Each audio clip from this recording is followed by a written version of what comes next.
नमस्कार मंडळी, श्री स्वामी समर्थ. तर आज आपण बनवणार आहे पावट्याचं कालवण, देशी पावट्याचं कालवण. आणि आमच्या इकडे त्याला चुनूला पावटा असं पण म्हणते ते. तर कसं करायचं आपण बघूया. ही पावटा एवढा घेतलाय बघा, ही एक वाटी भरून आहे.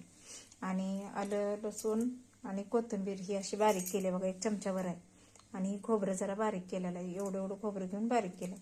आणि गरज लागली तर शेंगदाण्याचं कूट घालायचं, नसेल तुम्हाला आवडत नसलं तरी नाही घातलं तरी चालते. आणि चटणी मीठ आपलं काय आहे ते तुमचं प्रमाण घालायचं. आणि थोडंसं ज्वारीचं पीठ पण त्याला लावायचं. आमटी उकळली का नाही नंतर मग त्यात घालायचं ते. तर करूया चालू बघा. तर बघा, ही असं पावटा भाजून घ्यायचा गवळ्या गवळ्या रंगावर. आता ही भाजून झालाय माझा, भाकरी केलेली त्या तव्यातच भाजलाय. आणि ह्या तव्यातच असं चिंबरून घ्यायचा ग्लासानं, म्हणजे चांगलं लागतोय. हे आणि गरम गरम असतानाच हे चेचायला लागतोय बघा असं. आणि जरी तुम्हाला असं चेचायचं नसतं तर मिक्सरवर पण तुम्ही बारीक करू शकता, म्हणजे मोठं मोठं. तर बघू शकता, इथं तेल तापाय ठेवलं मी, एक पळीवर तेल घातले त्याच्यामध्ये.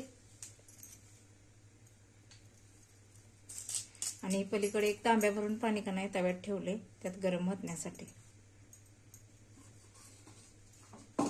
तर ही लोखंडी तवा आहे, लोखंडी तव्यातलं पाणी त्यात ओतलं का नाही उकळून, अशी चव एकदम मस्त अशी लागते बघा. तर तेल तापले, मोहरी टाकते. मोहरी एक अर्धा चमचा, जिरे एक अर्धा चमचा, कढीपत्ता. आणि हे आपण लसूण आल्याची गोळी केली की नाही, आलं लसूण आणि कोथिंबीर केलं गोळी, ते एक चमचाभर.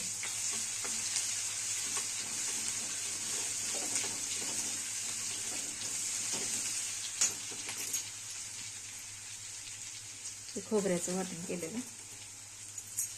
हे खोबरं जरा थोडंसं जिरं घालून बारीक केले बघा.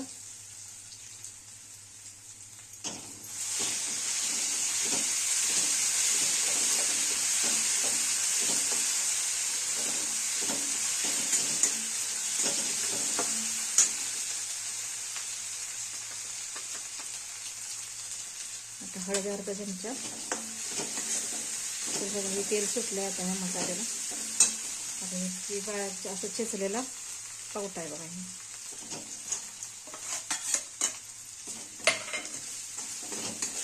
ते पण असं भाजून घ्या. तर ही देशी पावट्याच कालवून एकदम मस्तच असं लागते बघा. पाणी थोडं कोमट केलंय हे. आता हे माझं कायम वापरते ते तिखट आहे, एक चमचाभर घालते. तुमचं तिखट किती प्रमाणात आहे त्या अंदाजाने तुम्ही घालू शकताय बघा. चवीनुसार मीठ.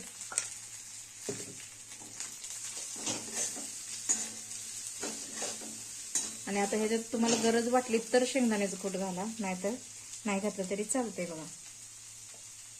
आणि हे गरम केलेलं पाणी एक तांब्याभर पाणी आहे बघा. हे पाणी गरम केलेलं.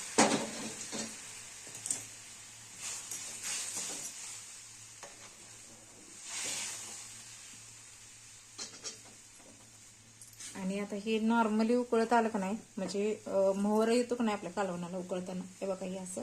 त्यावेळेस मग का नाही एक चमचा आपण ज्वारीचं पीठ घ्यायचं किंवा बाजरीचं असेल तर, आणि ते असं कालवून घ्यायचं बघा, हे वाटीभर पाण्यात. आणि हे ह्यात ओतायचं उकळताना.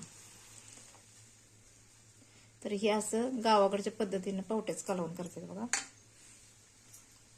आवडलं तर नक्की लाईक करा आणि कसं झालंय ते पण सांगा.